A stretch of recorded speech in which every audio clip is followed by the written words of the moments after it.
Hello guys, स्वागत है आप सब लोगों का। हम जो चैप्टर पढ़ रहे थे वो है आपका chapter 10 elasticity of demand and supply. ये उस चैप्टर का लास्ट पार्ट है। बाकी जो पार्ट 14 तक है मैं आपको करा चुकी हूँ। ये वाला पार्ट भी मैंने इसलिए बनाया क्योंकि हमने एक टॉपिक पढ़ा था कि क्या मेथड होते हैं जिससे हम मेजर कर सकते हैं डिमांड इलास्टिसिटी को। तो उसमें मैंने आपको एक तो परसेंटेज मेथड बताया था जिसको हम प्रोपोर्शनल मेथड भी कहते हैं, एक टोटल एक्सपेंडिचर या आउटले मेथड बताया था, एक ही मेथड हमारा उसमें छूट गया था, ये भी बुक में दे रखा है। इस मेथड का आपका नाम है ज्योमेट्रिक और point method to measure price elasticity of demand या डिमांड इलास्टिसिटी। ठीक है, क्योंकि हम डिमांड इलास्टिसिटी की जब हम बात कर रहे होते हैं तो स्पेशली हम प्राइस के रिगार्डिंग कर रहे होते हैं। तो जो हमने मेथड जाने थे डिमांड इलास्टिसिटी को मेजर करने के लिए, उसमें आपका थर्ड मेथड है। अभी जब मैंने आपको सप्लाई वाले मेथड पढ़ाया तो तब मुझे याद आया कि उसमें भी ये मेथड था, ज्योमेट्रिक और point method to measure price elasticity of demand. तो देखो इसका मीनिंग जस्ट वैसी है जैसे हमने सप्लाई में पढ़ा था। ठीक है, ऑलमोस्ट वैसी है। ठीक है, तो जान लेते हैं। इस मेथड को हम यूज करते हैं मेजर करने के लिए प्राइस इलास्टिसिटी ऑफ डिमांड एक स्पेसिफिक पॉइंट पे, वो भी आपका स्ट्रेट लाइन डिमांड कर्व पे।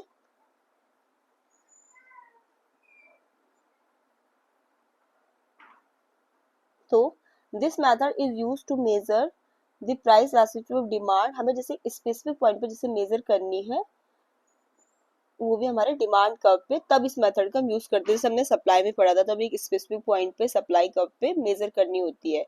तो वैसी इस मेथड का हम यूज करते हैं मेजर करने के लिए प्राइस इलास्टिक डिमांड को एक स्पेसिफिक पॉइंट पे और स्ट्रेट लाइन डिमांड कर्व। और यहाँ पर ये मेथड हम स्पेशली तब यूज करते हैं जब हमारा डिमांड कर्व कैसे होता है, स्ट्रेट लाइन या लीनियर होता है। ठीक है, इवन मैंने इसीलिए एजम्पशन में भी लिखा है। तो हम डिमांड कर्व कैसा होना चाहिए, पहले तो स्ट्रेट होना चाहिए इस मेथड को यूज करने के लिए। ठीक है, और जो हम इलास्टिसिटी को मेजर करते हैं वो हम सिंगल पॉइंट पे करते हैं, नोट ओवर रेंज। ये इस मेथड के दो एजम्पशन है।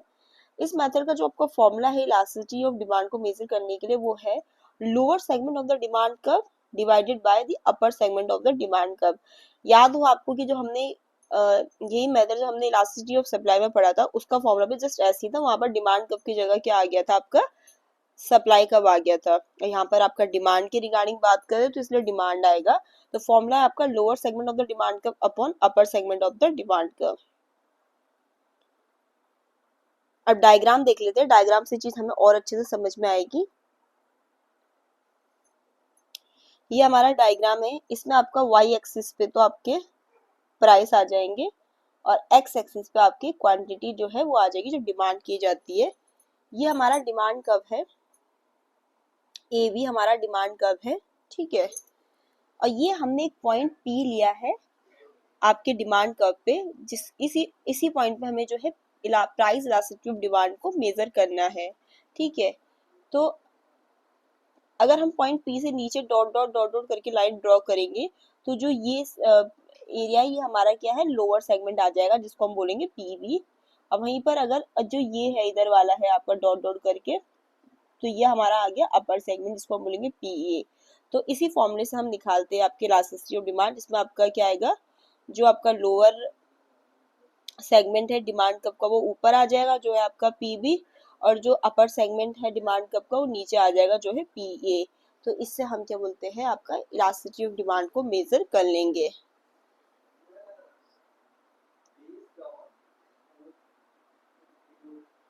तो मिड पॉइंट हमारा ये है।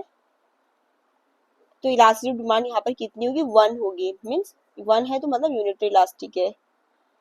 फिर अगर हम अबव जाए मिड पॉइंट के, मतलब अबव जाए मिड पॉइंट के, जो है अबव वाला पार्ट ये है, तो यहाँ पर हमारी इलास्टिक डिमांड क्या होगी, 1 से बड़ी होगी जो है आपका इलास्टिक। अब वहीं पर हम जो हमारा मिड पॉइंट था उसके नीचे जाए, मतलब कि जो हमारा लोअर सेगमेंट में, यहाँ पर आपकी इलास्टिसिटी ऑफ डिमांड 1 से कम होगी जो होगी इन इलास्टिक।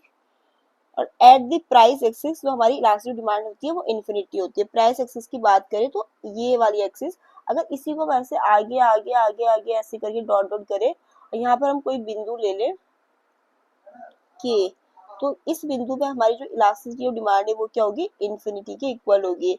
अब वहीं अगर इसको भी नीचे नीचे नीचे नीचे लाए और यहाँ पर मिल जाता है ये, और यहाँ पर हम पॉइंट ले रहे हैं ए बी सी के एल, एल ले लो आप। ठीक है, तो यहाँ पर जो है आपका इलास्टिसिटी ऑफ डिमांड क्या होगी, जीरो के इक्वल होगी। कहाँ पर? क्वांटिटी एक्सिस पे, जो कि परफेक्टली इनइलास्टिक होती है।